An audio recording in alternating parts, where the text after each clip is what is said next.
Good morning guys. Ito po ang part 2 na paglilinis ng garahe. Kailangan kong tanggalin rin ang mga gamit dito at mapili ang mga pwede pang gamitin at ang kailangan nang itapon. Naabutan na nga pala ako ng tanghalian. Kailangan ko na rin bumili ng ulam.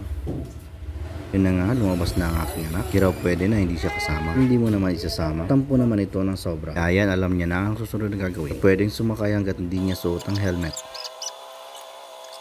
Siyempre hindi rin pwede na wala siyang tsinelas.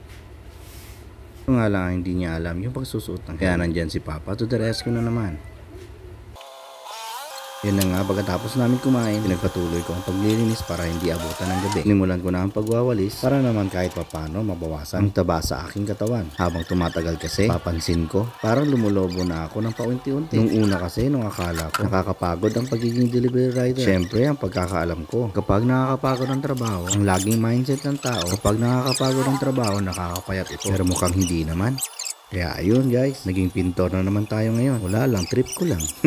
Nakita ko kasi na may naitabing pintura na tinatago ng aking mama. Alam nyo naman, pag ginaganahan tayo, gagamitin natin ito kahit ayaw naman ng ating magulang. At syempre, ayaw natin gumastos dahil nag-iipon pa tayo para sa ating munting negosyo. At syempre guys, alam nyo naman, mabait tayo. Kailangan natin magpaalam sa ating magulang. Pero syempre, iba tayo. Gamitin muna natin bago tayo magpaalam para naman hindi na makapagsabing hindi. Kaya ayan, kinuha ko ng picture at sinend ko na sa aking magulang. At sabi niya, dapat color gray. Sabi ko naman, ma, wala ka na magagawa. Simulan ko na kasi. At wala na rin natira doon sa gray.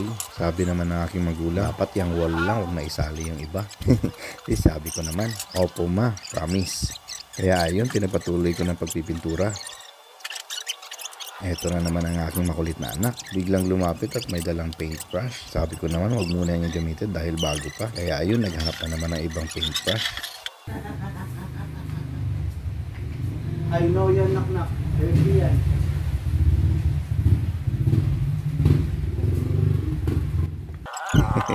Naawa na ako sa aking anak. Eto naman ang aking insan. Mekos-mekos na yan. Isa nga pala siyang hairdresser.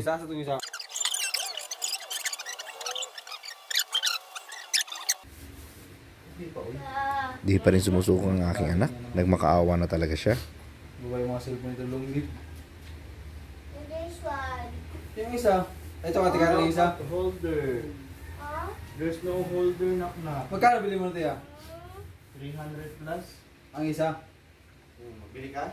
Hindi ko na napansin na nagtampo na pala ang aking anak habang kinakausap ako ng aking insan. Nakita niya kasi ang aking bagong cellphone holder. Nagpatulong na rin siya para makapag-order. Salamat nga pala at nakaabot ka hanggang sa video ito. Huwag niyo sanang kalimutan ang suporta ng aking munting channel sa pamamagitan ng pag-like, follow at subscribe ng Facebook at YouTube channel ko.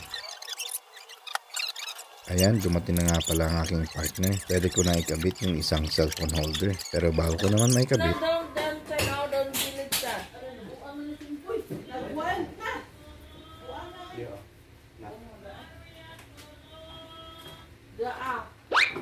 hinagis niya ang kanyang paintbrush, nagtampo ulit. Come here.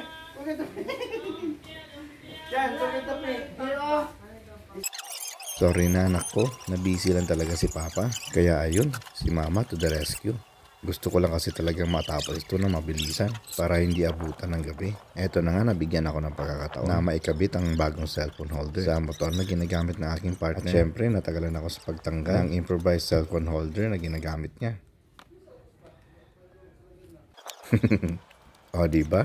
Ilang beses na rin nahulog ang kanyang cellphone dahil hindi masyado kumakang clamp ng cellphone holder niya. Akala namin hindi mamabasag ang screen ng Honor X9. Sabi kasi sa advertisement, unbreakable raw ang Honor brand. Mukhang nabudol na naman tayo dun ah. Pero syempre, joke lang. Ayun, buti natapos ko na rin. Tinapos ko na rin ang pagpipintura kasama ng aking anak para magbati na kami at makapagpahinga na dahil pagod na ako. Kung gusto nyo nga palang umorder ng Motowolf cellphone holder, ilalagay ko lang sa comment section ang link para makapag-order kayo. Maraming salamat sa panonood. Kaya hanggang dito na lang. Paalam!